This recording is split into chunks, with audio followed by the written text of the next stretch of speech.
computer. Hello and welcome everybody to the public meeting of the DC Lodge.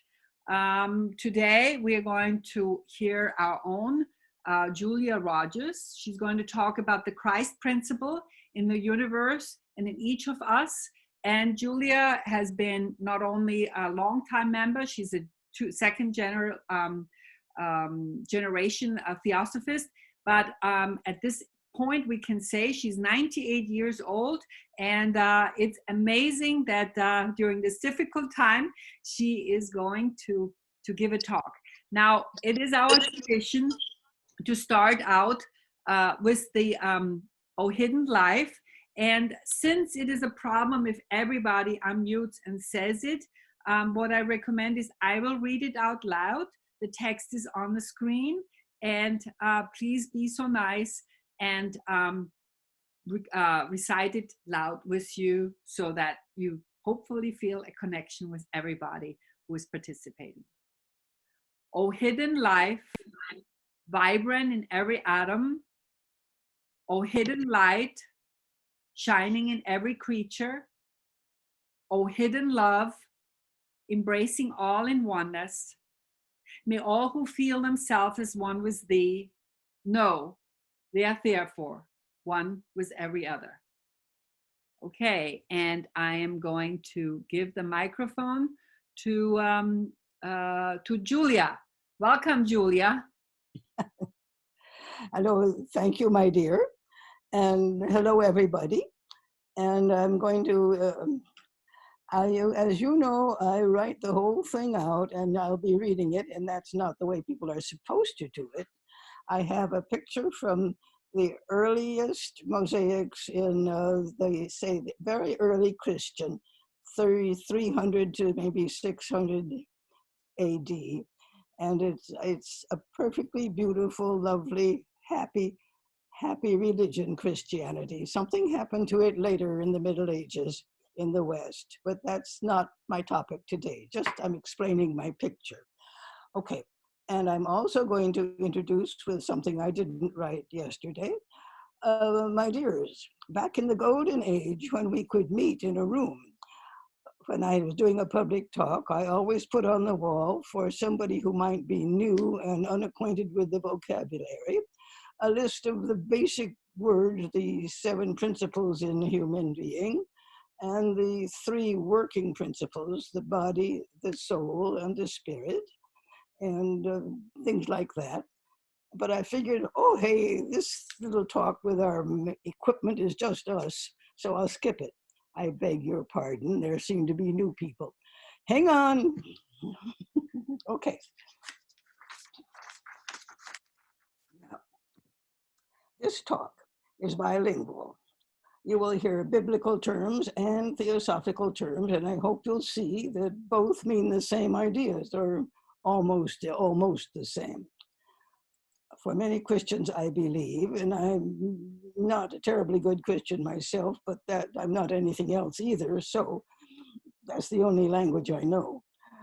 For some, I believe Christ is felt to be a person, a divine son of a personal God, and he once appeared briefly on earth in the guise of the man Jesus. Now, theosophically, Christ is also the Logos, the Word. We'll get into that later. The theosophical idea for me is this talk. Okay. The Christ principle. So Christ is a principle. And what is a principle? According to the dictionary, it's a basic truth or law. It's a quality determining the intrinsic nature of something. Okay. So, blank page, printer's misfunctioning, okay? Bear with me, darlings. So, the Christ principle in the universe is the basic truth or law of the universe and a quality determining its nature. It is, if it's inherent in the universe, theosophically, it must be inherent in every fragment of the universe, and you and I are fragments of the universe. So this talk is especially about in us. But to begin with, I'm going to do a little bit about the Christ principle in the universe. Hang on. To begin with, what the Christ principle is not. It is not the whole universe, the unity, the basic fundamental thing. Christ is theologically one of three persons, and these are aspects of what Christianity calls the Godhead, which is almost never talked about in Christianity because there's nothing much to say about it, because it's a unity and there's nothing going on in it. There's good reason.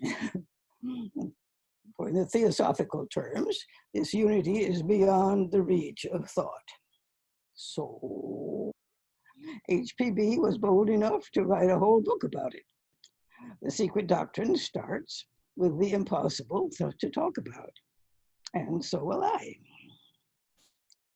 In this, I trust the Greek philosophers and their careful use of words. The words I want to tell you are chaos and cosmos. Chaos in the Greek was the unknown beyond, which is eternal. And I'm going to quote a scientist. In scientific terms, philosophic chaos could be compared with a state of maximum entropy. This is a condition in which all parts of the universe have reached the same temperature and no further action is possible because the flow of energy depends upon the temperature differences. Okay, HPB wrote, this is about the unity, the entropy, in which nothing happens and nothing can be said. HPB is quoting an early Christian father. Sir Cerinthus wrote, he was a practiced, she's writing, Cerinthus, who was practiced in the training of the Egyptians, said that the world was not made by the first God. So the first God, then, is the unity. That's what I think. Theosophically, the unity or chaos or entropy does nothing at all, but it contains, or it is, everything that makes activity possible, okay?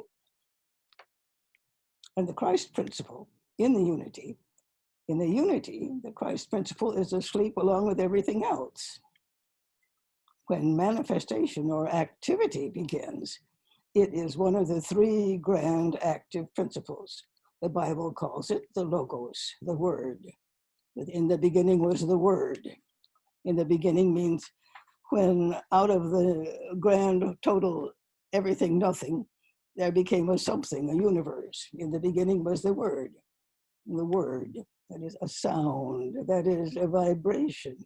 The vibration, the differences that are life and consciousness, the world as we know it.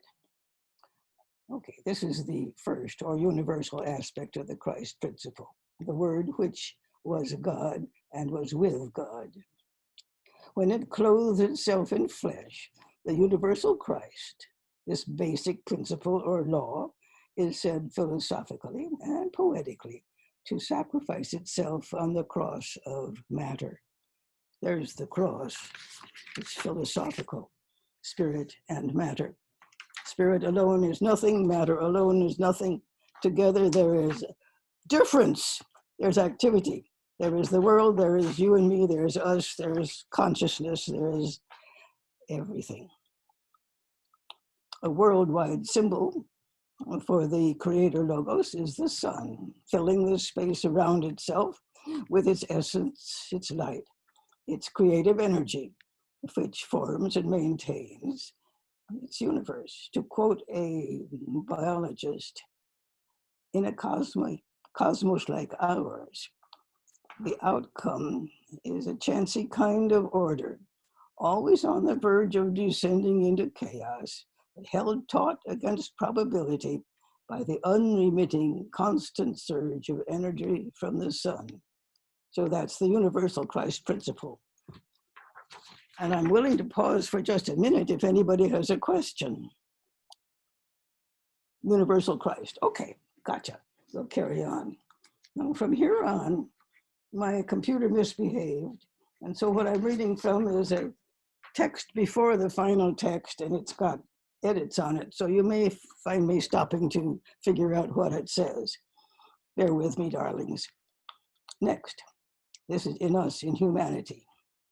Being divine, the Christ principle, is, of course, transcendent and immanent. It is transcendent, it is beyond all of us, it is immanent, it is in each of us, it is in the rabbits and the trees too, of course, the Christ principle, because it is universal. Okay, it is both immanent and transcendent, both beyond and within every particle of creation. Theosophically, it's the individuality, or the self with a capital S, or the reincarnating ego.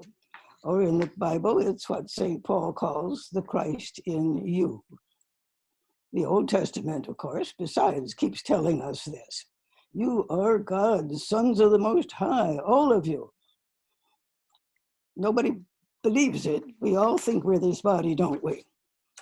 The great point of the whole secret doctrine, and why it starts with the unity, the undescribable chaos, which is everything, is that that is part of who we are. And if you think you're this flesh and blood, you're mistaken, and you're going to make wrong decisions. Anyhow, that's not my talk. Forget it. All right. I think, yes, okay.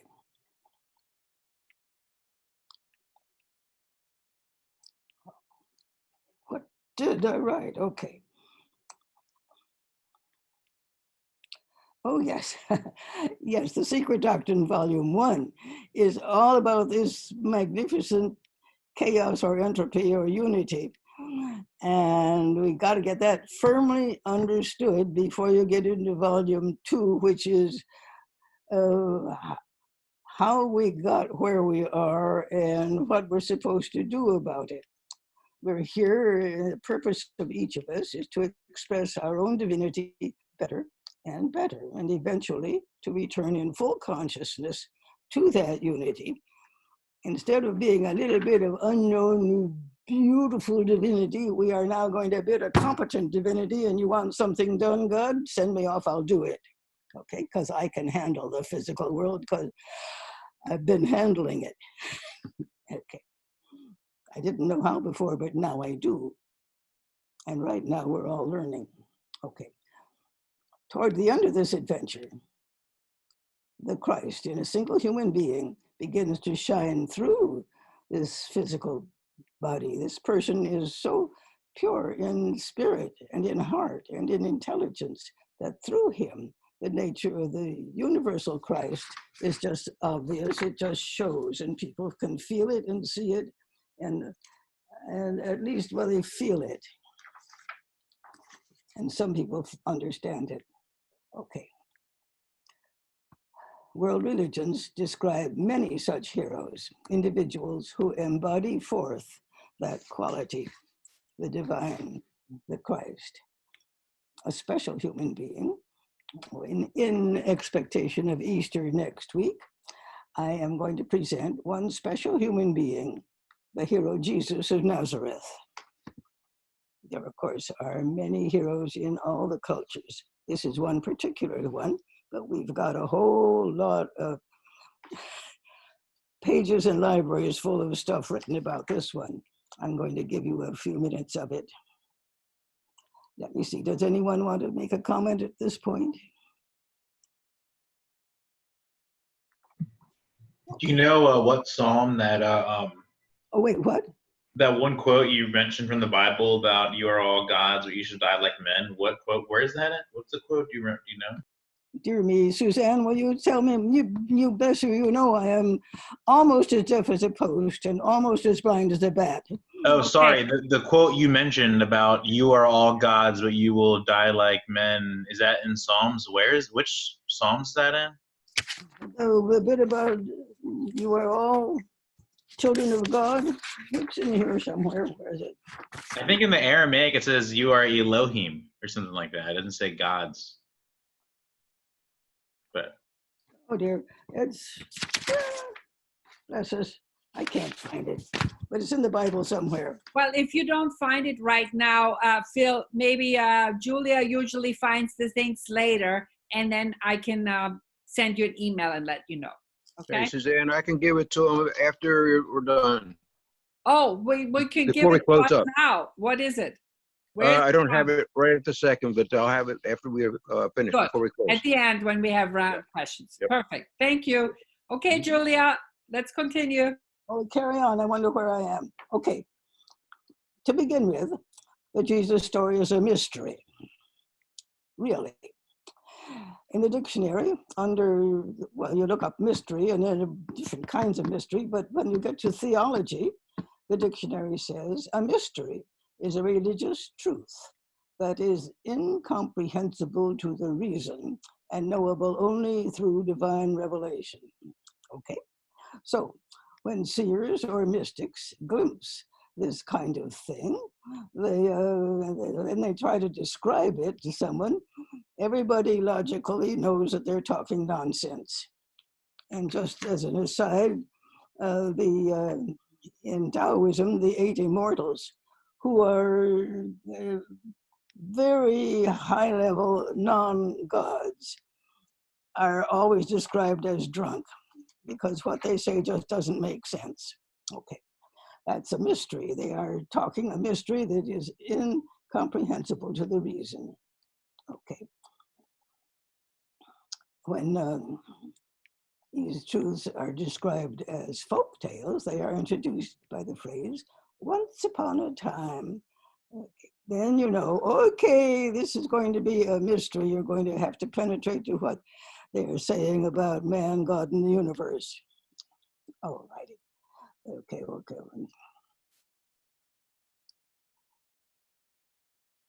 The dictionary continues.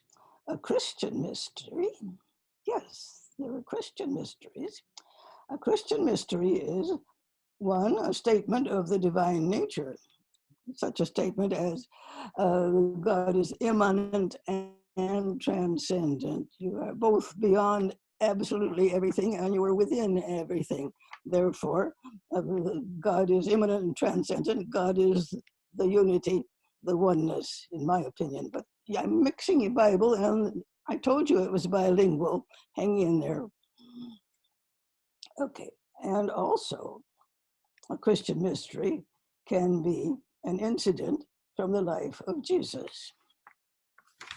Okay, in fact, an incident from the life of Jesus I hope to get to in the course of this talk. What, we got time? We're doing okay. That's my clock up there. Okay.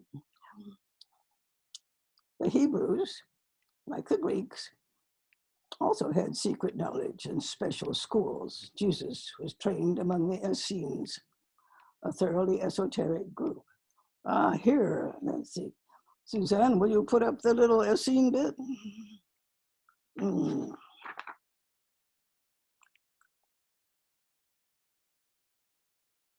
No, not the picture, the chart. The words. There we go. Okay, you can look at that and I'll read what I've written. Okay, the Essenes had the usual 3 degrees or orders of the mystery schools: the neophytes, beginners, the brethren, and the perfect. They called the candidate the little child, who is said to have taken his second birth. The Christian mysteries adopted these Essene terms and adopted other terms like the kingdom of heaven from the Essenes and the straight gate and life eternal. Let me see. The word Christ itself was one of the most important Christian adaptations. It's from the Greek. As early as 500 BC, the Greek mysteries used 2 words, Christos, for a disciple on probation. That's the little child, the beginner, the probationary, and Christos, literally means the anointed. Anointment is something special, and it's a mystery to me. It's sort of like the ring on a married person's finger. Okay, it's a mystery, one of the Christian mysteries. Okay, Christos.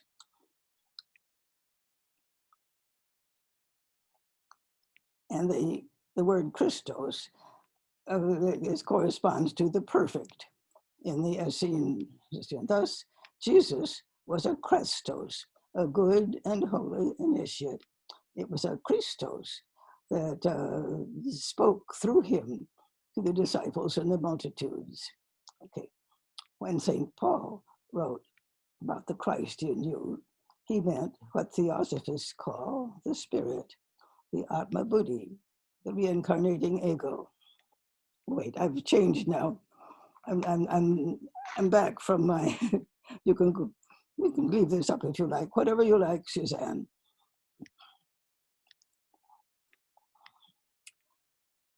So in Theosophy, what the Christ in you, what we refer to it as the spirit, the Atma Buddhi, the reincarnating ego. It's the divine potential Christness that someday in each of us will be ready to enroll in a mystery school somewhere.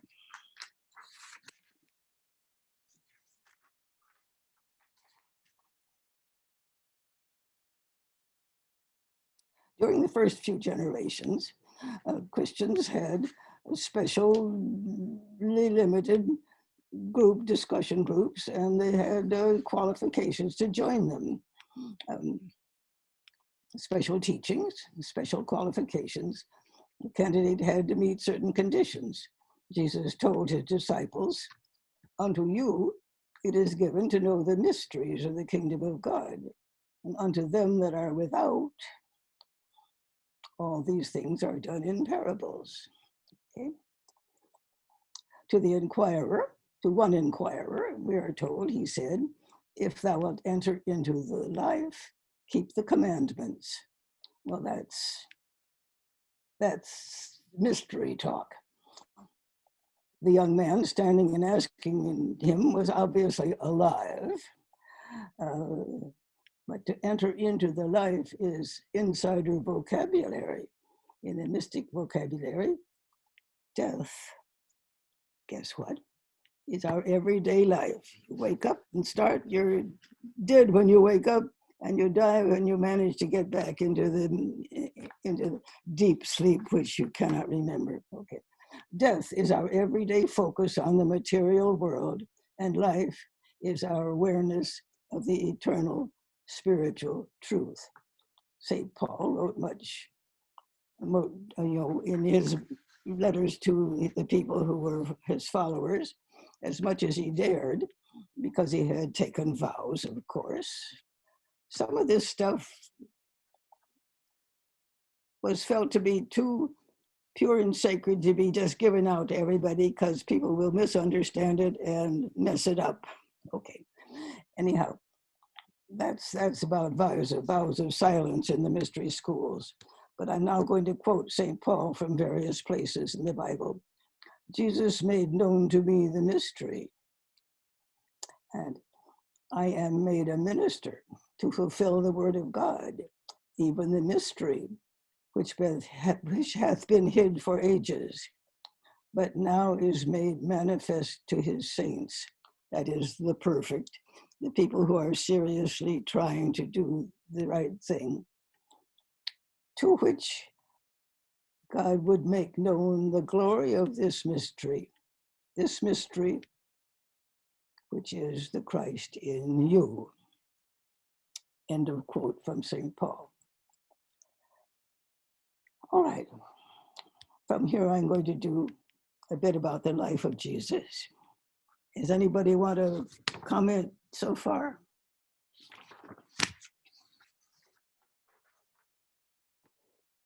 Well, I do have a question. So if it is in the Bible that it is the mystery, is the Christ in you, why are the interpretations in general very different?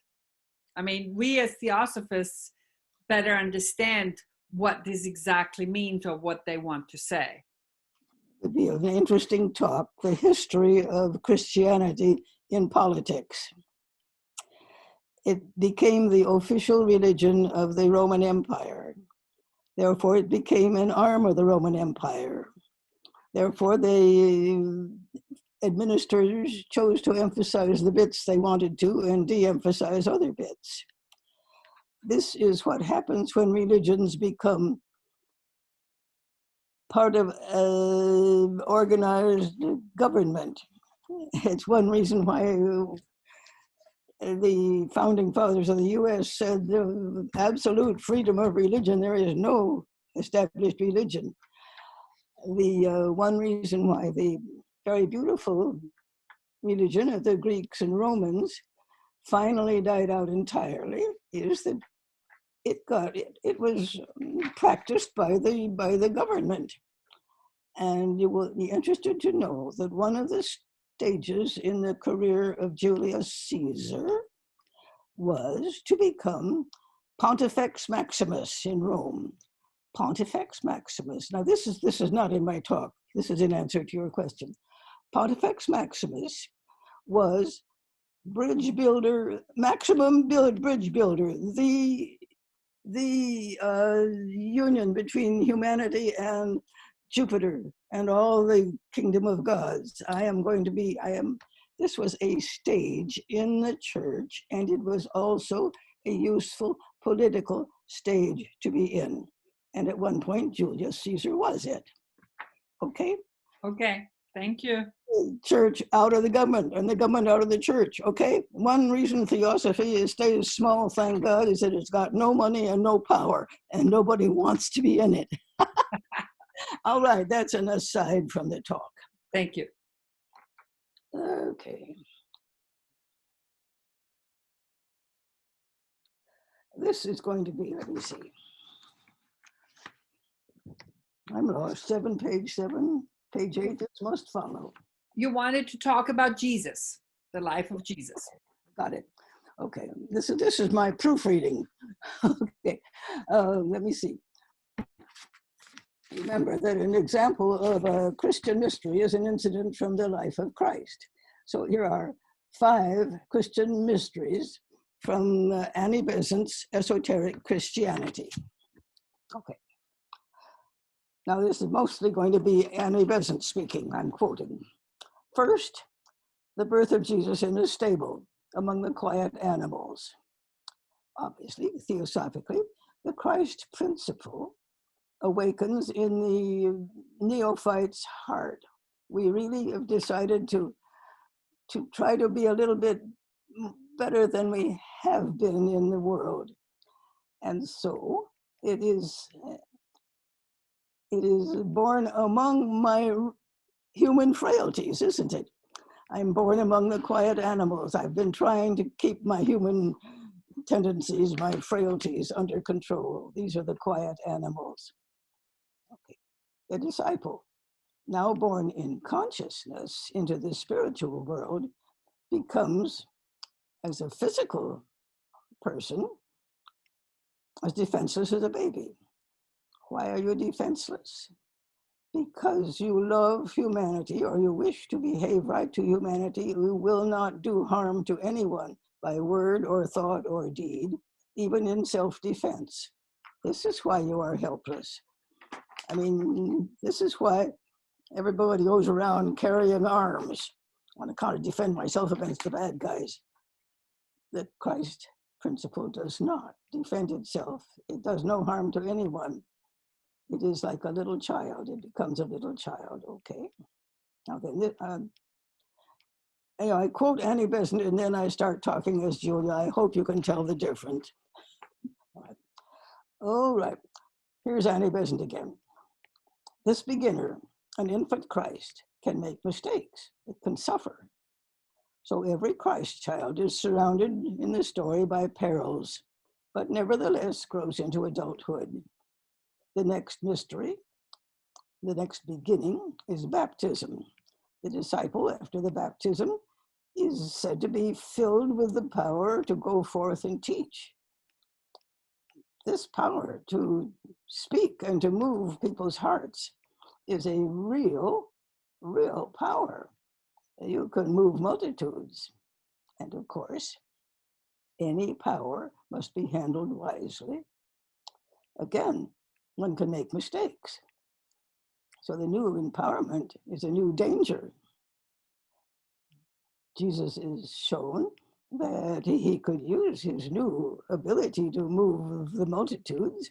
He can do great things. Look, we can organize things. We can do great things. And you can be a great man.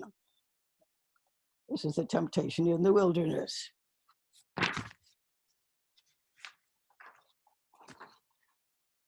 He succeeds. He is not interested in being a worldly great man in worldly power. So he goes out into the world. He has this new ability, this great power, but he will not use it for himself. He will use it for others. He will use persuasive ability to try to teach them the right way to live. In other words, just try to be nice, honeys. Love one another if you can. A third beginning, that was Julia, you know, that wasn't Annie, but Annie Besant in her book was writing serious prose, and I keep talking, I do beg your pardon. A third beginning is the transfiguration on a high mountain apart. And I have to point out that anytime, if you happen to be reading the New Testament, anytime anybody is talking to anybody on a mountain or in an inner room or on an island, it's in the spiritual world, and what they are talking about are mysteries. When we're out in the public, that's just a mountain or inner room or island. That's a clue. Pay attention here. It means more than it says. Okay. After that, oh boy, I writ too small. It's a bright idea by Julia, but we're going to miss it. Okay. So then he turns toward Jerusalem for yet another ordeal. This is Annie Besant summing up. After the birth, attacked by Herod. After the baptism, the temptation in the wilderness. After the transfiguration, setting forth toward the cross. And now here I typed some Julia words. The great mystery schools of life. Great mystery school of life. Ha! It's not a series of informative lectures, but it is challenges and responses. Each success is an empowerment, and each empowerment is 1, a responsibility, 2, a temptation, there's stuff you can do, and 3, the beginning of something new in oneself and in one's own relation to the world. And each of these has to be understood, lived with, and mastered. That's Julia. Now back to Annie Besant. The fourth mystery is the triumphant entry into Jerusalem, followed by the crucifixion.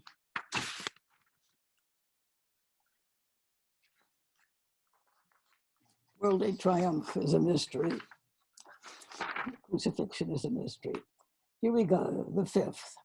Then, and I must say, Annie Besant does rather dramatically, left to die on the life of the body, the disciple yields up the lower life, personal life as Jesus, then descends into hell, so that in the world he is to help, no region may be strange to him, so that no one may be too outcast to be reached by his all-embracing love.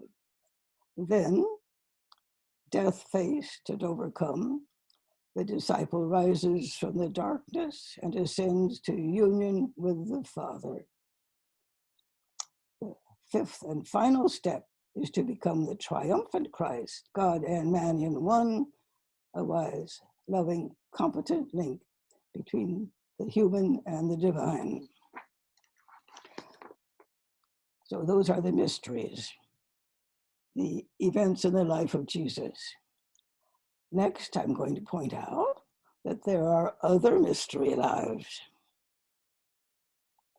Krishna, Pythagoras, Buddha, Apollonius, and many, many more. The key to the likeness between them, between their lives, HPB says, is that they were all initiates of the same school. The same school that is entirely spiritual. You don't go to attend it trudging along in the physical body after an airline ticket. You go there in your spiritual body when you have finally controlled the emotions and mind enough that you can go somewhere in your spiritual intelligence. That takes a while. Anyhow. No, I'm lost. Where did I go? Okay.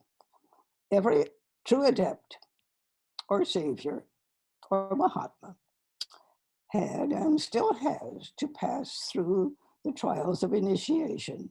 Initiation means starting, beginning. You know that an initial is a beginning.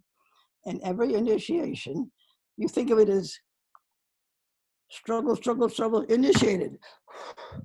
No, initiated, start something. Okay, it's a very interesting word. Okay. So initiation. Differently symbolized in different traditions. The tasks assigned to the heroine of fairy tale as another form of the difficulties, the temptations. Right, we're coming into the stretch now. The material lives, as led by these heroes, these men, these spiritual heroes, as men, are not alike at all. The Buddha was a prince, Christ is a carpenter, but their mystic lives, as neophytes and initiates, are always parallel. As comforters and teachers of humanity, the mystic lives follow the same pattern. One, each is divinely begotten. Each is divinely begotten. The Christ in you is not born in a maternity ward. No. Of course, the spirit has no physical mother and father. The spirit is an eternal part of the divine. Okay. So each is divinely begotten. Each tells an idiotic story about how he got born, and it is so wrong, so idiotic, that you've got to think what's it really talking about. It reminds me of the story that the Lao Tse, who wrote the Tao Te King, the head of Taoism, was said to have been 81 years in his mother's womb. Poor mother. Okay. Each, at his birth, or soon after, is threatened by an opposing power. Hercules in the cradle, I think, was attacked by 2 snakes. And so somewhere in Roman art is a picture of Hercules carrying 2 snakes, dear little baby, 2 big snakes. He manages those snakes, by golly. At his birth or soon after is challenged by an opposing power. And this, of course, is the world of matter and illusion that we live in, the physical world. He is threatened, but never killed. This is the story. This is the mystic life of any neophyte and initiate. Okay. Okay, third, all the great ones are tempted. They are tempted by what? Something outside tempting him? No, they are tempted by impulses arising from their characters, their own earthbound habits and tendencies. The disciple is trying to purify. And these things, which have been built up lovingly over many, many millennia and hundreds of incarnations, we have darn fine retaliatory skills, don't we? Oh boy. Do we panic instantly? Do we fly into a rage? Do we fly into a tempest? Do we fly into despair? These things have got to be faced and conquered. Each of the great ones are tempted. They are tempted by things that are within themselves. No two have the same temptations. The ones that are written up and told in stories are simply symbolic. These heroes are, in parables, persecuted and finally die violent deaths. This is the story. You remember what death is? What life is? In the mysteries? All right. Their personalities, their come among us, is so purified, so transparent, that the pure divine essence, the Christ in you, is simply expressed without any difficulty in daily thinking, speaking, and action. That's the death of the personality.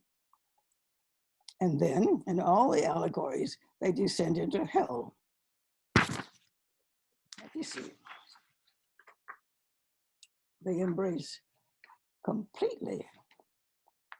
They tell, oh, am I lost? Oh, I beg your pardon, darling. Page 11, page 12. They embrace completely the self-inflicted agony of all humanity. Oh, you want to take that on? Most of us have our own self-inflicted agony. Once we get rid of that, pure that, then you can turn toward humanity, and because you are open to humanity, your heart would break if it were breakable, but you are so strong that it's not. You are going to perceive it, and you are going to sympathize. You are going to embrace the self-inflicted agony of humanity. Their only protection is their compassionate, outgoing love. This is the final and most important of all the degrees of initiation, the descent into the darkness, to arise from it a radiant sun of compassion. And this is the history of all the saviors in all the stories. Orpheus seeks Eurydice, his lost soul in the underworld. Hercules goes down into the dark reality in the realm of Pluto. Krishna into the infernal regions to rescue his brothers. Jesus into the kingdom of Satan to save the soul of Adam. And of course, you know that Adam is simply in the parable, he's all of humanity. So that is the outline that each of us will fill. By golly, I'm reaching the end. That is the outline that each of us will fill in our own way, in our own good time. No two human stories are alike because no two human beings are alike. The challenges along the way of each of us are not outside forces, but opposition from within ourselves to be faced and overcome. The battle is in our own battlefield. The triumph is of our own godlike nature over our own familiar animal nature. Since there is no hurry, we have as many lifetimes as we need. Perfection becomes possible, and we can simply head ourselves cheerfully in that direction. Thank you. Thank you so much, Julia. That was wonderful. So we have a few more minutes for questions, and then Julia wants me to remind her when the last minute starts. So if the whole thing, I'm all through. Okay.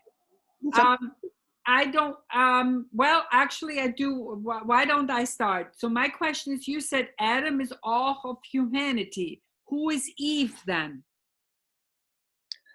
Oh, Adam is all of humanity's outgoing bing, bang, bang, bang, bang aspect. Eve is everybody's sit still, keep it quiet, hold on aspect. There's the two aspects of humanity. It's like the yin yang or passive. Okay. So anybody, if you want to ask a question, just unmute yourself and go ahead. I would.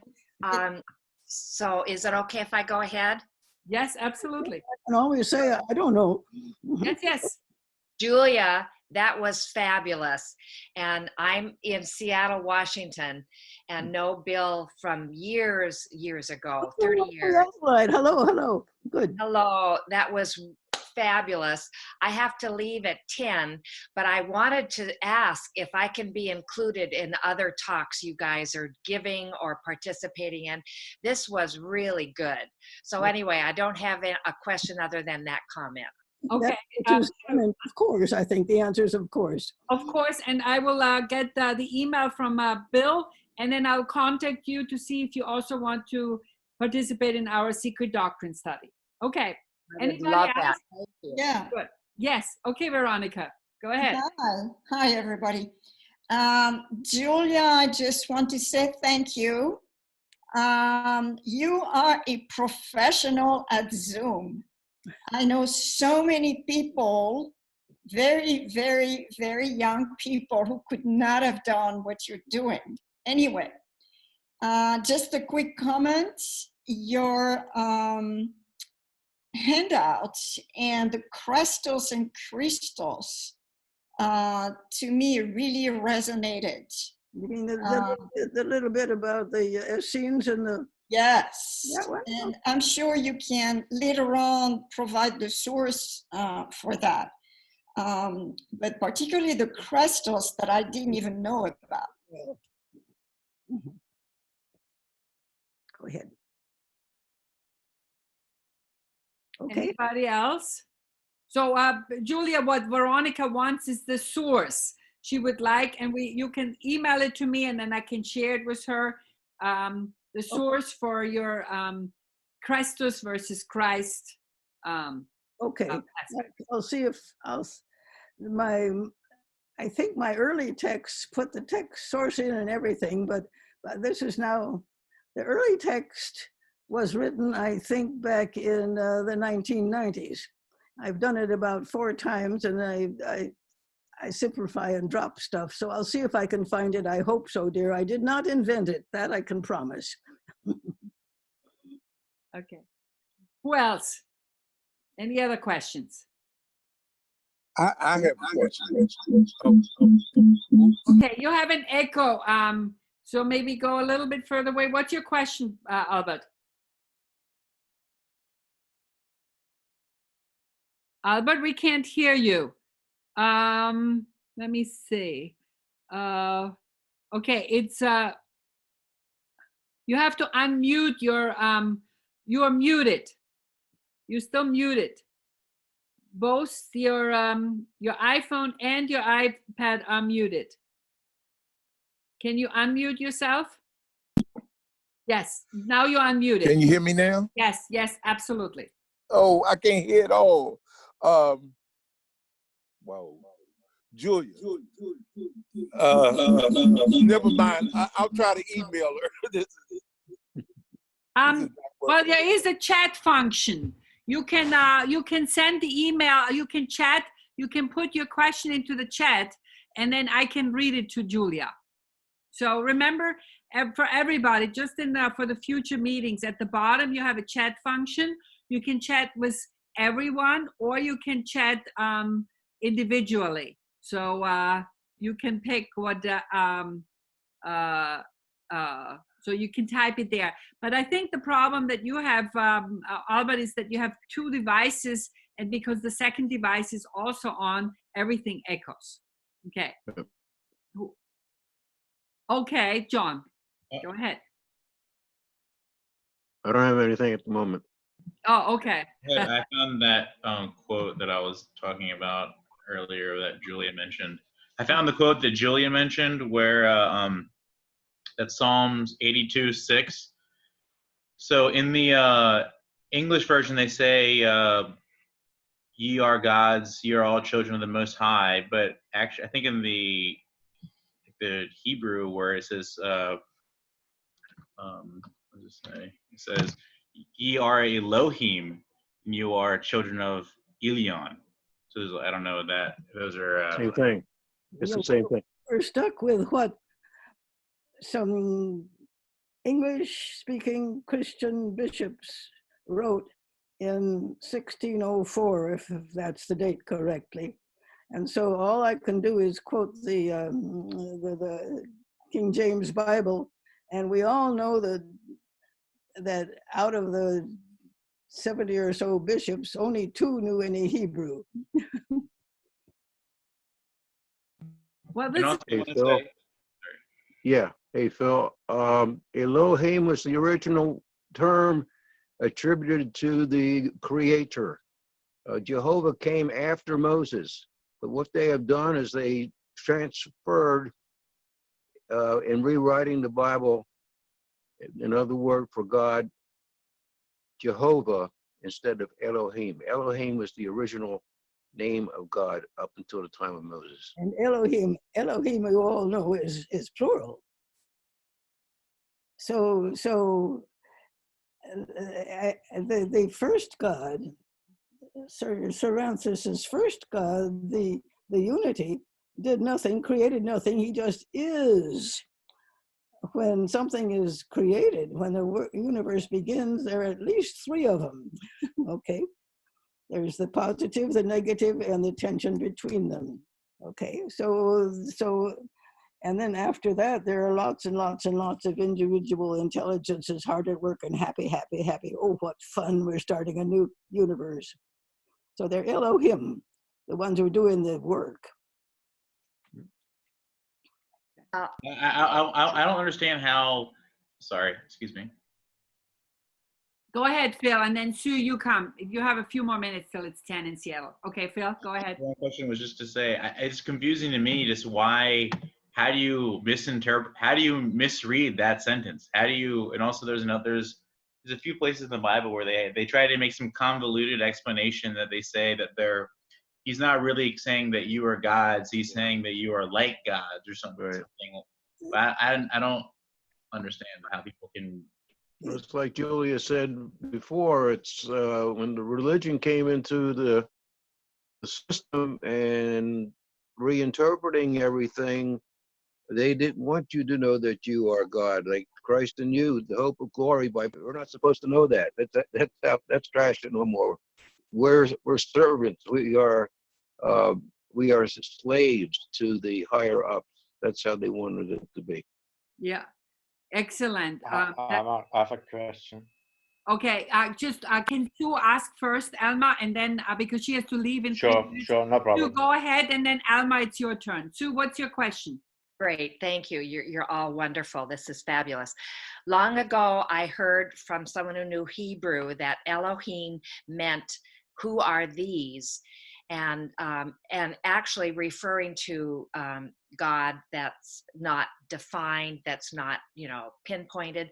And I've often wondered if they were the Dhyani Chohans and the Dhyani Buddhas who helped with creation back, from the secret doctrine we're learning about that, or from Gnosticism. I've often wondered if that's what it meant. I would say that when you have in mind 2 or 3 or 4 different traditions, you can feel relationships, but please do not make them exact. 2 is not always 2.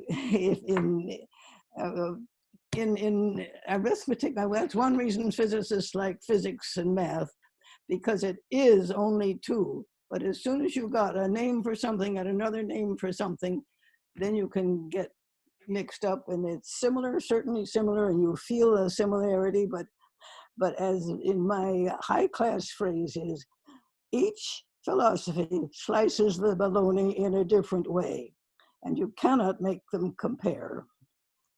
Okay, thank you. Thank you. Does this answer your question, Sue? Yes, for sure. Good. I hope to see you in 2 weeks. We don't have a meeting next week because of Easter. Okay, Alma, go ahead. What was your question? Oh yeah, now I'm not sure if it was said already. With trouble concentrating today, but I was just wondering how far back we can trace some culture or something which the Christ principle was first observed or practiced in some ways. So kind of like this internal Christ principle, rather than like, there's God out there somewhere and we need to pray or something? Or was it really an essential thing from the start, really, that we have this godlike thing inside from the start of consciousness sort of thing, to something, or like human consciousness as such? I was just thinking, was the first something like, we recognize there must be a God out there, or was it always recognized in us as well from the start? I don't know. I would say that the feeling, I think, in each individual is that I am somebody. And I've got this body, and I've got this troublesome thing, and I'm in this position socially or so on, but I am somebody. And the thing is, this sense of identity is in one sense the only thing we know about our divine ego, because we have been working up to the middle of the fourth round on establishing a body that works, with a brain and thoughts and emotions to interpret between that and the ego. Now we can focus on the ego. All we know now is that there is one. And my illustration here is of my esteemed mama, who once was in a state of, she had flu or something really bad, and she was in delirium or something, but she came into a dear consciousness, and she became sort of conscious, but she couldn't quite make her waking brain, which now she's awake and she's thinking with it, but she couldn't make it recall all the stuff that had been fed into it for her 40 or 50 years. And she kept saying, I used to be somebody. I am somebody. Who am I? I used to be somebody. In other words, she had lost track entirely of the Iris Waddell White in this particular incarnation, but she knew she was somebody. In other words, there was no question about I am. And that's what we're told is what the only thing God was willing to say when somebody asked him. I just am that I am. I am. No, I'm not Iris White, and I'm not born in 1890. I was, I am. And I think I'm almost safe in saying that everybody feels that fundamentally. And maybe that's how we got started. And then we sit and yak to each other in the long winter nights and say, well, what is this I am bit? What is this? And when you get human beings yakking, God help you. Does this answer your question? Yes, thank you. Okay. I don't know, maybe I'm wrong with that, but I think it has to do where people maybe are more intuitive and spiritual versus people who like to follow and, rely on dogma more. That there might be, it all depends. Anyhow, are there any other questions? We are at, it's 1:00, and Julia wanted to say something at the last minute. Is there anything else? No, I forgot it. I said it without noticing. Oh, okay. So is there anything else anybody wants to say? Can I just add one thing about two things? Yeah. Wondering where the idea of spirit comes from. I think that goes back to the indigenous that believed that there was something alive in everything. The Indians believed there's spirit in rock. So I think the idea of spirit within or God within is ancient and goes on forever. Got dissipated when religion became religion. And in fact, with the Elohim, I'd like to go back to Genesis in 26. It says, then God said, let us make man in our image. And this is before he caused it to rain. This all happened in the ethereal. So if you can think of the creative beings maybe as mother, father, mother, and then they created God. Everything was ethereal until the second chapter in Genesis. Everything that happened in Genesis was ethereal. So possibly, we never think about the fact that he said, let us. So who is us in the first chapter of Genesis? I think it's the Elohim. Yeah, it's the Trinity, I guess. Mhm. Okay, well, thank you so much, everyone. Hey, Suzanne. I appreciate you Suzanne. joining. Yes. Hello, Hey, John. I got a message from Rosie. Just stick around a little bit. I'll walk you to your car. Oh, okay. Okay, that's too funny. Okay, thank you so much for joining. If you celebrate Hanukkah or Easter, not Hanukkah, Passover or Easter, I apologize, then all the best, and or anything else. And I hope to see you all in 2 weeks. And I'm going to stop the recording now. And then if anybody has any other questions, let me know. I will hang around here for a few more minutes.